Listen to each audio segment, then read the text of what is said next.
Mhuri yeZimbabwe mamuka sei kwamuri mese kwamungadaro muri. Tinosangana nhasi musi wechitatu uri musi wa2 April gore rino ra2025. Tinogamuchirana pano panyoka yemabhunu updates. Regai tichaverenga shoko redu richibva kuna 1 Corinthians chapter 1. Tichaverenga mavhesi matatu anoti vhesi 27, vhesi 28 nevhesi 29.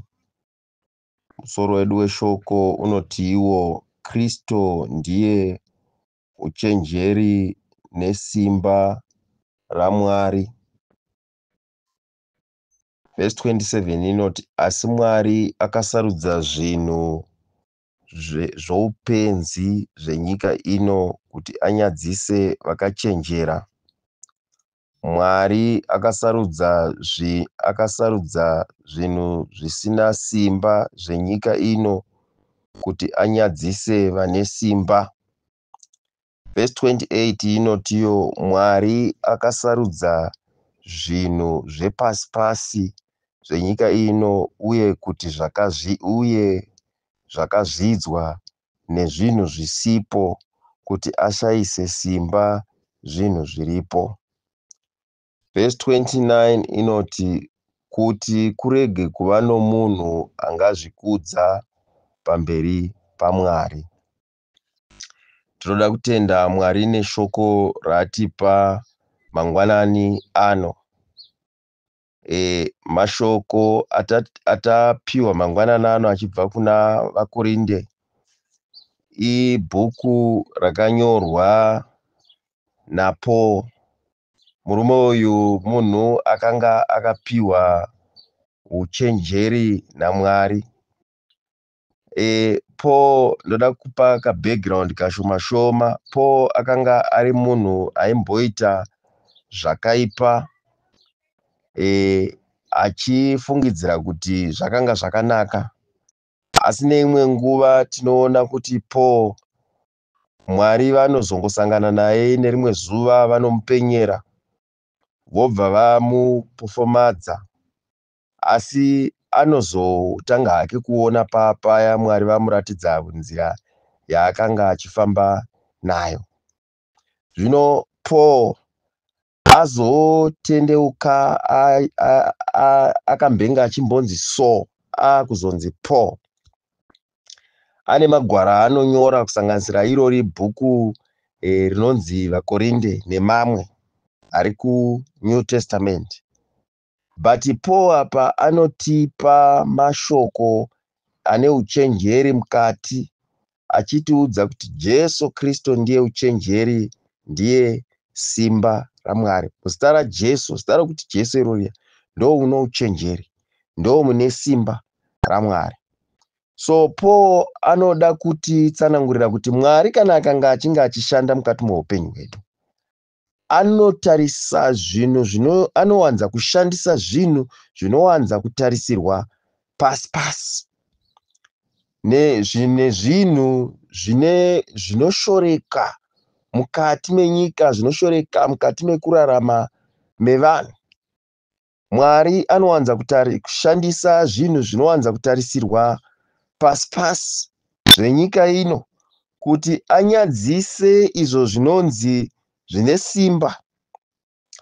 Mwari anowanza kuda kushandisa zvinhu, anogona kukushandisirai zvinhu zvisipo kuti ashayise zviripo zvacho izvozvo zvinonzi zviripo simba. Mangwanani ano ndinotaura ndakanangana nenyika yedu yeZimbabwe. Munoziva zvinhu zvatakatarisana nazvo. Mukatarisa, inyika yaita nguva ichitambudzika, vanhu vachishungurudzika, vanhu vachishaya kuti tobuda sei mumadhaka umu, vanhu vachishaya kuti tobuda sei mudambudziko redu ratakatarisana nazvo. Pane zvinhu zvakawanda zvakasiitika mukati mekuti vanhu vangaona kuti tobuda sei mukati medambudziko redu. vamwe vakadzikana vakabuda muno munyika vachitiza vachiita sei, vanotiza voenda kunana diaspora kupi kupi kunotraya kuti vangawana mararamiro. Kune sarudzo dzakaitwa bva 2000, 2002 kwakaitwa referendum, 2005 election, mushure memakore matatu 2008 pakaitwa election yakanetsa zvakanetsa kusvika pokupedzisira. 2013 kukaitwa imwe sarudzo, 2018 imwe sarudzo, 2023 imwe sarudzo. Mademonstrations akaitwa emhando nemhando dzakasiyana, dzese zvichirongwa nevanhu, asi zvinhu zvese zvisingabudi. Vanhu takaona mugore ra2023 kwakaitwa SADC yakauya muno, vana AU, vana United Nations, SADC ikanyora report, asi zvese hazvina kubuda. Vanhu 2018 takaona kwakaendwa kumatare edzimhosva, vanhu vanenge vakatarisira kuti kudare ndofunga ndo kuchabuda ikoko. Mati zvinoramba here, asi hazvina kubuda. Iye zvino munhu wese anenge akasarudza kuti change semazira anoita munhu, patinoenda kusarudzo, nokuti munhu uri kunosarudza zviri mukati memwoyo wako. Unopinda mupolling booth muya, wosvika wotora woisa X yako, wonyora zvaunonzwa kudaiwo zviri mukati memwoyo wako, asi zvese izvozvo hazvina chazvakabatsira. So mangwanani ano Baba Geza vane zvavachataura mukati mezuva ranhasi chitatu. Ende ndoda kuti mubatisisi, gore ra2025 hakuna nyaya iri kudare, hakuna nyaya iri kuSADC, hakuna nyaya, harisi gore reelection, asi rinotongorowo gore rekutongotiwo takabva kusarudzo, ende tiri kutofungidzira kuti sarudzo ndonge kana ivo vacho vanosizviita vacho vazoda kuti zviitwe. Asi mangwanani ano regai ndipe meseji kuvana veZimbabwe. Mwari vari kuda kukushandisirai gore ramanga musina tarisiro. Mwari vari kuda kukushandisirai gore risiri gore resarudzo. Mwari vari kuda kukushandisirai pasina any report yeSADC kana yeUnited Nations kana yeAfrican Union. Mwari vari kuda kukushandisirai nzira yamanga musina kutarisira. Nguva ino inguva yekuti iwe mwana weZimbabwe, mucitizen wese, macomrades ese, mawar veterans ese, Mwari vari kuda kukupai, vari kuda kuunza shanduko mukati menyika ino yeZimbabwe. Isiri nguva yamakatarisirwa nevanhu, isiri nguva yakatarwa nevanhu, isiri nguva. Mwari vari kuda kukupai shanduko, vari kuda kukupai utungamiriri hutsva, vari kuda kukudzorerai zvakabiwa mukati mesarudzo, vari kuda kukudzorerai maMP enyu akadzingwaya, vari kuda kukudzorerai makanzelazi enyu akadzingwaya, neimwe nzira yamanga musina kutarisira imimi. So vana veZimbabwe, ndinoda kuti maziso enyu ngaavhurike mukwanise kuona, meso enyu ngaavhurike mukwanise kuona, nzeve dzenyu ngadzikwanise kunzwa, mukwanise kunzwa kutaura kwaMwari. Rurimi rwenyu ngarutaure pamunofanira kunge makanzi naMwari mutaure seipapa. Vana veZimbabwe, this is time for you to remove fear. This is time for you to stand up.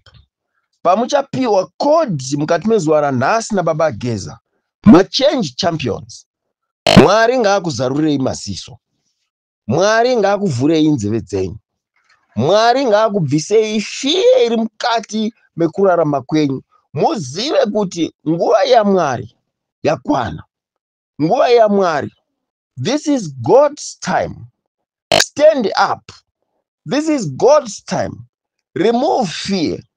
Mwari haasi kuda kuzviita nguva yamanga makatarisira, but anoda kuzviita nguva yamanga musina kutarisira. Ndosaka muchiona nango Mwari akubuda nevana veIsraeri mukati menyika yeIjipita. Haaendi navo nokune zambuko, asi anoenda navo nekusina zambuko. Ndosaka makaona tinana Joseph wakanga Mwari akatokonzeresa nzara kuti Josefa agotengeswa agonoita muranda kunyika yeIjipita, asi agozova prime minister, agozoponesa rudzi rwese. Vana veZimbabwe, bopoto rese ramuri kunzwa riri mukati menyika yeZimbabwe, Mwari aritendera kuti riitike, awane kukuyambutsai.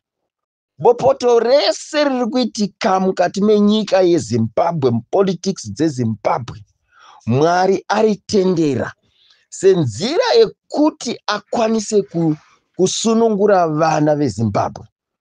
Machange champions, makamboona here kana munhu wakatarisana nekamwana kadiki? Kamwana kadiki kana kanga kasiri kusekerera, kanga kakatsamwa, kakakuona kanga kari kega, kakakuona wakatambanudzira ruoko, iwo kakasekerera, ukatambanudza maoko kudai izvi, unoona kamwana ikako kanotanga kunyemwerera kuratidza kuti ndaona munhu ari kundisekerera anoda kundisimudza. Machange champions, tarisai saini yamuri kupiwa iyi. Ndimi mwana anga achichema, muchitya munhu mukuru wamamakatarisa naye, asi akutambanudzirai maoko, akusekererai. Simudzawo maoko ugadzirire kusimudzwa, usaramba wakatsveta maoko pasi. Machange champions, sekererai. Munhu arikuda kukusimudza uyu, ndoziziva kuti ndiye munhu akambenga akakubatira shamu, asi Mwari vari kuda kushandisa munhu iyeye kuti akuyambutsei pamanga muri kutadza kuyambuka. Mwari ngaakuvhurei maziso, Mwari ngaakuvhurei meso, Mwari ngaakuvhurei simba, Mwari ngaakupei simba, Mwari ngaakubvisei kutya. Machange champions, vhurikai maziso. Munhu wamaitya uya muchiti imhondi ndiye Sauro uya, Mwari vamushandura ava Paul. Atumwa naMwari kuti auye asunungure nyika yeZimbabwe, atumwa naMwari kuti auye aparidzire nyika yeZimbabwe, atumwa naMwari kuti auye asunungure nyika yeZimbabwe. Akutambanudzira maoko, mazino ake aya usina kumboona achisekerera, akusekerera. Iwe simudza maoko ugadzirire kusimudzwa. Ari kukunyemwerera kuti akusimudze. Simuka, simuka, simuka, simuka. Udzvanyiriri zvese, kudzingwa mupariamendi, kuita sei kwese kwanga kuchiitika, kubirwa sarudzo kwese kwanga kuchiitika, Mwari afemera Sauro mweya wokuti auye akuparidzirei. Mwari afemera Sauro mweya wekuti auye akusunungura, auye akuyambutse pawange uchitadza kuyambuka. Munoziva, dai muri kuziva zviri mukati memwoyo wangu, ngaine kuti ndiri kushuvira kuti Mwari, vhurai machange champions, vhurai macomrades, vhurai vana vemuZimbabwe vanga vachishuvira Zimbabwe itsva, kuti ndiwoyo mukana wamapiwa naMwari. Mauto havana zvavarida kukuitai, mapurisa havana zvavarida kukuitai. Ibasa kungobatawo havo shamu, asi havadi kukusungai, havadi kukuitai sei. Mutemo, machange champions, vhurikai maziso, bvisai mweya wekutya. Tinoda kutenda Mwari neshoko rake rati pamangwanana. Regai ndipedzise nemunamato. Baba, ndinokutendai, Mwari wamasimba ose, ndinokutendai. Mataura mukati meshoko renyu, mukati munoshandisa zvinhu zvinoupenzi zvenyika kuti munyadzise zvinonzi zvakachenjera. Munoshandisa zvinhu zvisipo kuti mushandise, kuti muratidze zvine simba zviripo kuti hazvina nebasa rese. Mwari, mataura mukati munoshandisa zvinhu zvinotarisirwa pasi pasi, zvinoshoreka nezvimwe zvisipo, kuti kurege kuzova nomunhu anozvikudza pamberi penyu. Baba, ndinokutendai. mataura mangwanani ano Mwari wangu. Chitaurai mukati mehana yomwe nomwe mwana weZimbabwe wese ari kunzwa kuti akatsikirirwa, kuti nguva yenyu Baba hamuiti zvinhu nenguva inotarisirwa nemunhu, nguva yesarudzo, asi masarudza kuti muzviite gore rino ra2025. Hamuna kuda kuzviita nguva yesarudzo nokuti vanhu vaizofamba vachizvikudza Baba kuti ndo vakazviitira zvinhu izvi vega. Mwari wangu, chitaurai nemi nehana yomwe neumwe pachapiwa signal yechipiri, patichapinda mustage 2, pachataurwa nyaya yestage 2 mukati mezuva ranhasi. Mwari wangu, batai hana yomwe neumwe muZimbabwe Baba.